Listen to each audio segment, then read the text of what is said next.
Dr. Schwartz, how you doing Hi. today? You're looking good on Zoom. Thank you for joining us. Of course. Thank you for having me. So, you're not only are you an incredible doctor, but you have very good television skills. You've got your blinds pulled down. The worst thing you can do on Zoom is like sit in front of a window and then have all that light because you just can't see anything. So Yeah.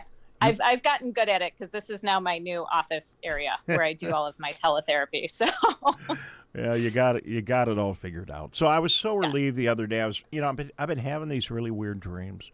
We're not going to analyze them in front of everybody here in the Megacast, but I've been having these really weird dreams, and then I was reassured to read online somewhere the last couple of days that I am not alone, that very vivid, unusual dreams are a part of the whole thing. You want to talk about it? Sure. I as well. I'm having the same vivid dreams almost every night. That is not typical for me. There's a lot of pieces to it. I mean, generally, we dream every night. We just don't remember the dreams. Number one, because we're sleeping better normally. We're not sleeping good right now because either the low activity that we're having, so we're not as active as we normally are. So we're not as tired as we normally are. So we're not sleeping as well. In addition to that, the anxiety that we're experiencing. So the combination of those two is causing us to wake up more frequently, which is why we're remembering our dreams. We're waking up in the middle of our sleep cycle, which is where the dreams happen in our REM state. Okay. So that's why we're remembering our dreams. The vividness of the dreams and just the strangeness of the dreams is coming from our anxiety and our stress and our trauma and what we're watching on TV and what we're reading on social media. It's traumatic to watch.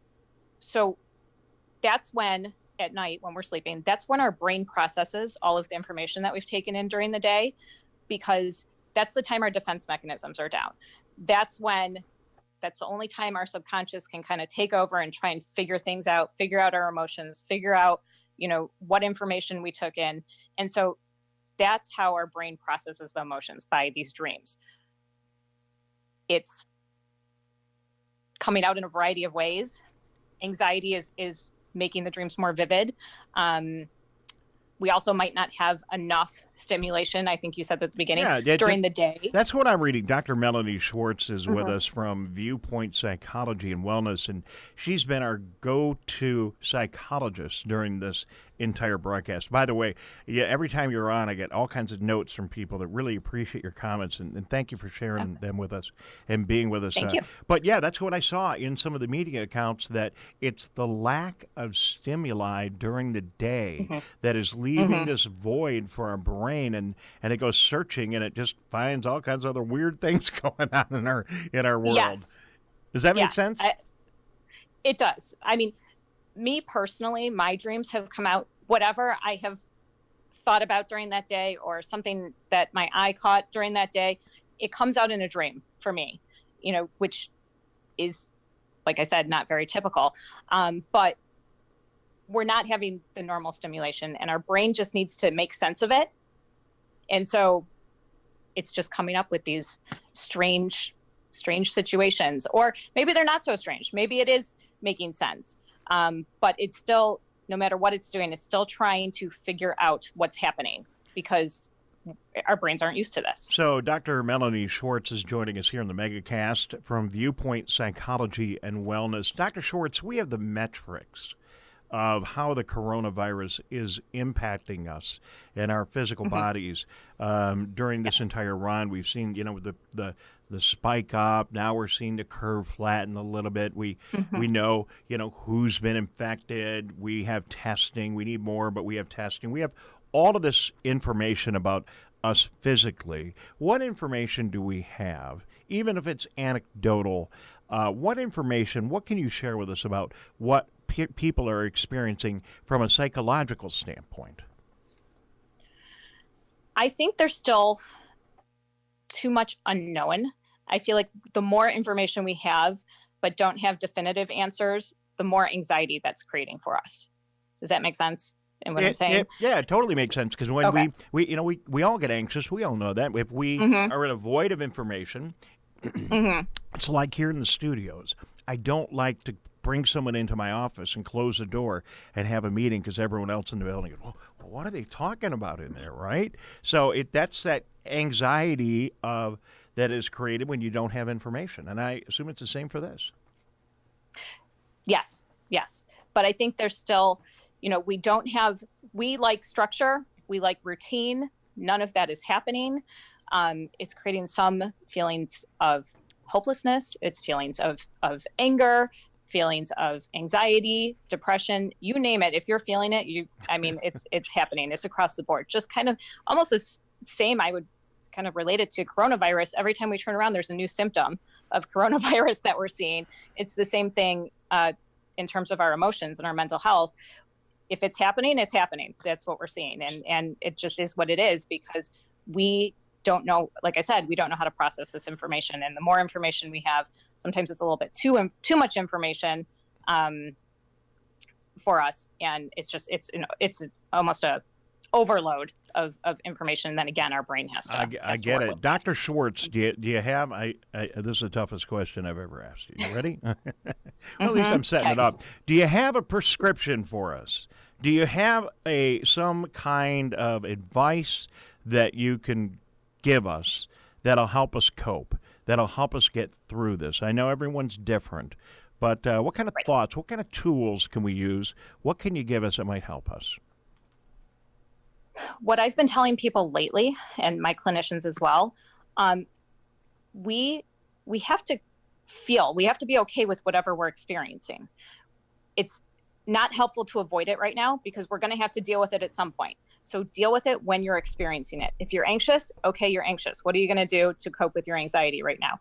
Probably use some coping strategies to distract yourself, to kind of breathe through the anxiety. Go outside, get some fresh air. If you're feeling depressed, be kind to yourself. Do some self-care. Whatever that looks like for you, it's going to look different for everybody. Make sure that you are balancing all the negative that you're hearing with some positive. Don't watch TV all day. Don't look on social media all day. Don't look on the internet. Find some joy in all of this. Well, for me, unfortunately, you know what that usually involves? A pizza and a six-pack. But I just can't. I can't. You know what? If it works, go with it right now. What about our kids? So how do we handle the dinner table? When I was a kid, and back in the years when I was growing up, we better make it home at dinner time. We better sit around the table and have dinner together. That's what we talk through our day. It doesn't happen as much anymore. Maybe now when people are all together in the home, maybe we're going back to that a little bit. But how about some strategies for parents to talk and share this through with their family? Well, I think at dinner might not be the right time. Maybe at a different time, because we want to make dinner time enjoyable, right? So at dinner, maybe do something fun. Keep the TV off, kind of come up with a fun game to talk about at dinner, or enjoy and play, or talk about something funny that happened or something enjoyable. I think if you want to talk to the kids or they have questions, sit down with them, give them basic information. They don't need the extensive information that we're getting because we're having a hard time dealing with it. And then let them ask questions and, tell them that it's okay to be scared. It's okay to be afraid or be sad or be angry right now, and give them the same strategies that you would use, maybe in a smaller version of that for kids, or ask for help. Okay. We're here to help if you need help with parenting strategies right now. And there's a variety of other resources as well, but we're here to help and help the families through all of this right now, because it's difficult to navigate and know what to do with your kids right now. Dr. Schwartz, we got to zip along before we run along. Thank you very much for being with us today.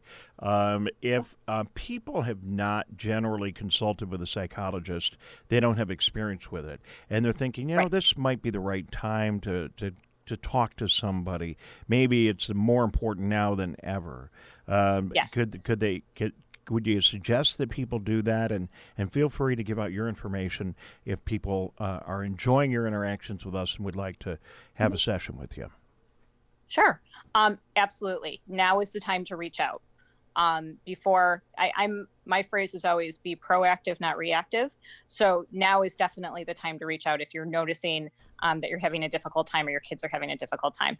We are offering a variety of new ways of therapy right now. Obviously, teletherapy is our number one go-to. Our website, we have expanded so that you can email us, you can text us. We've developed a text crisis line at this point. So anyone can text into us and you will get a response from a clinician almost immediately. I'm sorry, I'm laughing. That is so cool, though. So, hey, I really had this bad dream last night, and my kids are going to, here's a text, and then you have to compact your advice into 160 characters, though, Doc. How do you do that?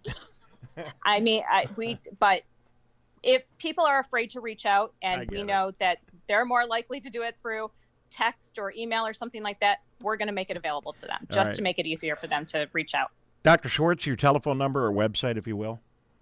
Sure. Phone number is 248-669-9500, and our website is www.viewpointpw.com. And where are you located?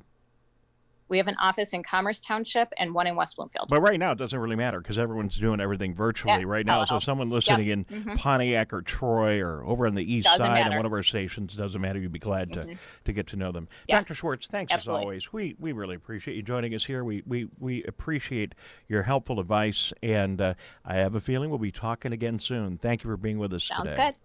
All right. Thank you. Thank you. She is Dr. Melanie Schwartz with the Viewpoint Psychology and Wellness right here on the Megacast.